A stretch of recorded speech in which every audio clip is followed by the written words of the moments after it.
Hello friends, welcome back to my YouTube channel study career point. I hope you all are doing well. So start कर रहे हैं हमारी maths का pedagogy से। ठीक है, तो मैथ्स की पेडागोजी के इसमें हम क्वेश्चन आपके कवर कर रहे हैं।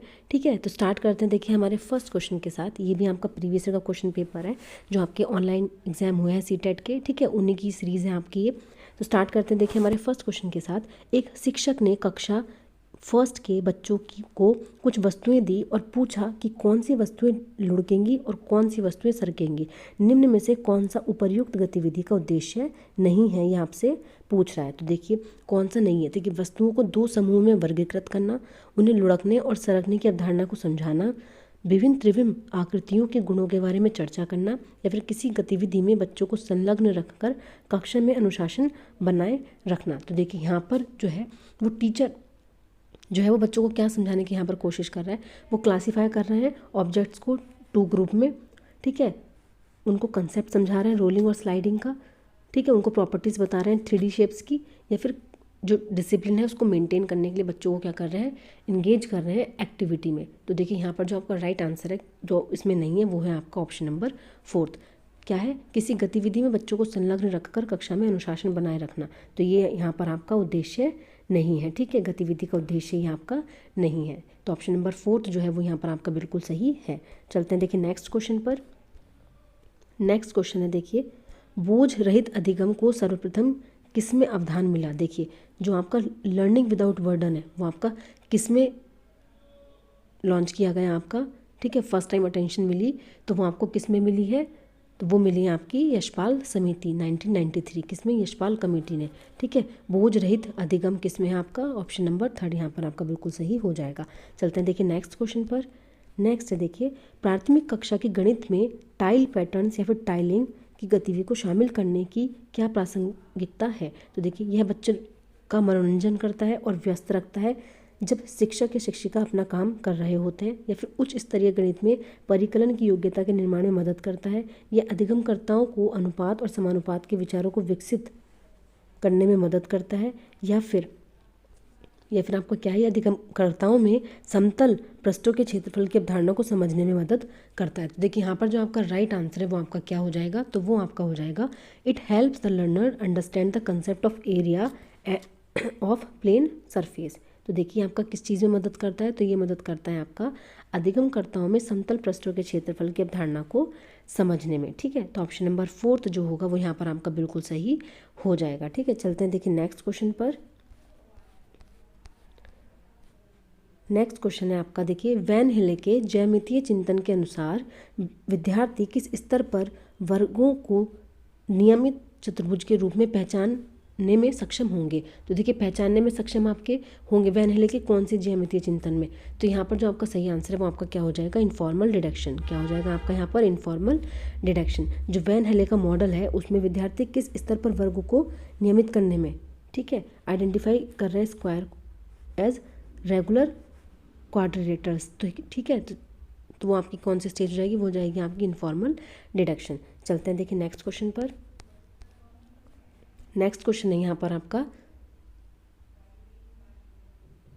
देखिए निम्नलिखित में से किस पर प्राथमिक स्तर की गणित पाठ्यचर्या में सबसे अधिक बल दिया गया है। देखिए किस, जो आपका प्राथमिक स्तर पर कौन सी पाठ्यचर्या में सबसे अधिक बल दिया गया है, तो वो आपकी पाठ्यचर्या कौन सी है, तो वो है आपकी नर्चरिंग क्यूरियोसिटी। क्या है आपकी, नर्चरिंग जिज्ञासा के पोषण पर। किस पर आपका, जिज्ञासा के पोषण पर। ठीक है, चलते हैं देखिए नेक्स्ट क्वेश्चन पर।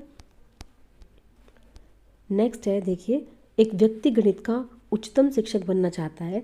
एक अधिक उच्चतम जो उत्तम शिक्षक है गणित का बनने के लिए उसमें होना चाहिए। तो देखिए अल्प समय में समस्याओं को हल करने की क्षमता, संख्या पद्धति, बीजगणित और ज्यामिति का अच्छा ज्ञान, अवधारणात्मक ज्ञान, गणितीय विषय वस्तु को वास्तविक जीवन से जोड़ने की क्षमता। तो देखिए यहाँ पर जो आपका राइट आंसर है वो आपका क्या हो जाएगा, अवधारणात्मक ज्ञान, गणितीय विषय वस्तु को वास्तविक जीवन से जोड़ने की क्षमता उस टीचर के अंदर आपकी होनी चाहिए। ठीक है, चलते हैं देखिए नेक्स्ट क्वेश्चन पर।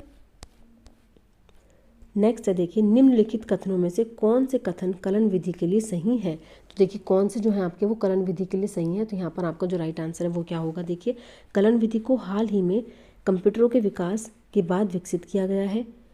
इसमें तार्किक क्रम से निर्देशों के चरण दर चरण के समुच्चय समाविष्ट है। जब हम कलन विधि का उपयोग करते हैं तब हम समस्याओं को छोटे छोटे चरणों में तोड़ सकते हैं। यह गहन निर्देशों का असंख्य अनुक्रम है जो ठेठ रूप से विशिष्ट समस्याओं के एक वर्ग को हल करने के लिए उपयोग में लाया जाता है। तो देखिए यहाँ पर जो आपका राइट आंसर है वो आपका क्या है, तो देखिए कलन को कंप्यूटर के विकास के बाद विकसित किया गया है, ये कोई आपका कलन विधि के लिए सही नहीं है। इसमें तार्किक क्रम में जो निर्देशों के चरण हैं दर चरण के समुच्चय समाविष्ट होते हैं, यहाँ आपका सही है। जब हम कलन विधि का उपयोग करते हैं तब हम समस्याओं को छोटे छोटे चरणों में तोड़ लेते हैं, यहाँ पे आपका बिल्कुल सही है। ठीक है, यह गहन निर्देशों की असंख्य अनुक्रम है जो ठेठ विशिष्ट समस्याओं के एक वर्ग को हल करने के लिए उपयोग में लाया जाता है, तो ये आपका बिल्कुल गलत है। तो यहाँ पर ऑप्शन नंबर जो 2 है वो आपका बिल्कुल सही हो जाएगा। ठीक है, चलते हैं देखिए नेक्स्ट क्वेश्चन पर।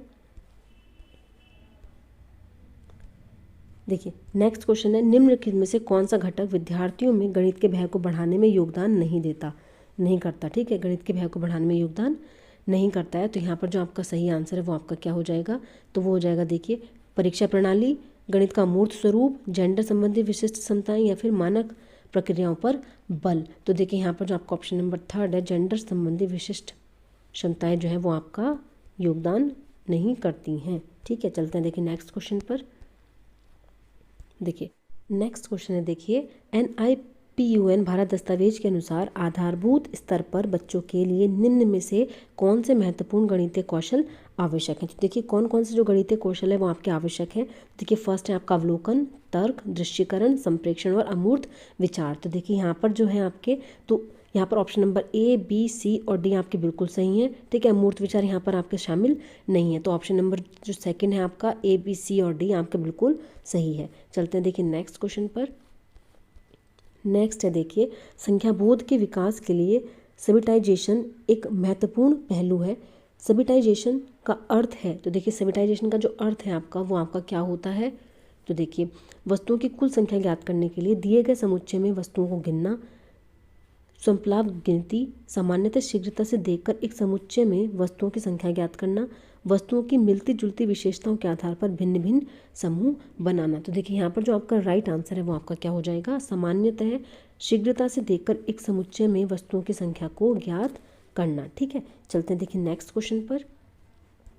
निम्नलिखित में से कौन सा गणित में परियोजना कार्य का उद्देश्य नहीं है। देखिए नहीं है, आपसे पूछ रहे हैं बच्चों को अर्थपूर्ण रूप से सामूहिक कार्य में संलग्न रखना, बच्चों की अवधारणात्मक समझ को आंकना, बच्चों को घर पर उनके खाली समय का उपयोग कराना या फिर अवधारणा के वास्तविक जीवन का अनुप्रयोग समझना। तो देखिए यहाँ पर जो आपका सही आंसर है वो आपका बच्चों को घर पर उनके खाली समय का उपयोग कराना। ठीक है, ये आपका क्या है, ये आपका उद्देश्य नहीं है। देखिए बच्चों को अर्थपूर्ण सामूहिक कार्य में संलग्न रखना बिल्कुल सही है, अवधारणात्मक समझ को आंकना ये भी आपका सही है, वास्तविक जीवन का अनुप्रयोग समझना ये भी आपका बिल्कुल सही है। ठीक है, तो यहाँ पर नहीं आपसे पूछे तो वो हो जाएगा आपका ऑप्शन नंबर 3। ठीक है, चलते हैं देखिए नेक्स्ट क्वेश्चन पर।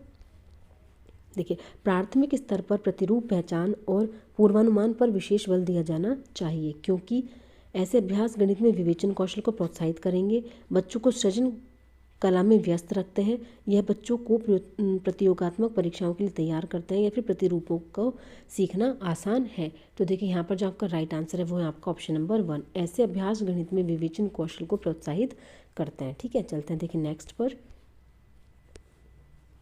देखिए निम्नलिखित में से कौन सा गणितीय चिंतन और अभिकलनीय जो कंप्यूटेशनल चिंतन के बारे में सही नहीं है। देखिए फिर से आपसे सही नहीं है पूछ रहा है, तो यहाँ पर आपका देखिए अभिकलनीय चिंतन गणितीय घटकों के साथ गणित में समस्या को हल करने तक सीमित है, दोनों समस्या समाधान के तरीके हैं, दोनों विधियों में अपघटन और एल्गोरिथम डिज़ाइन जैसी प्रक्रियाएं भी शामिल है।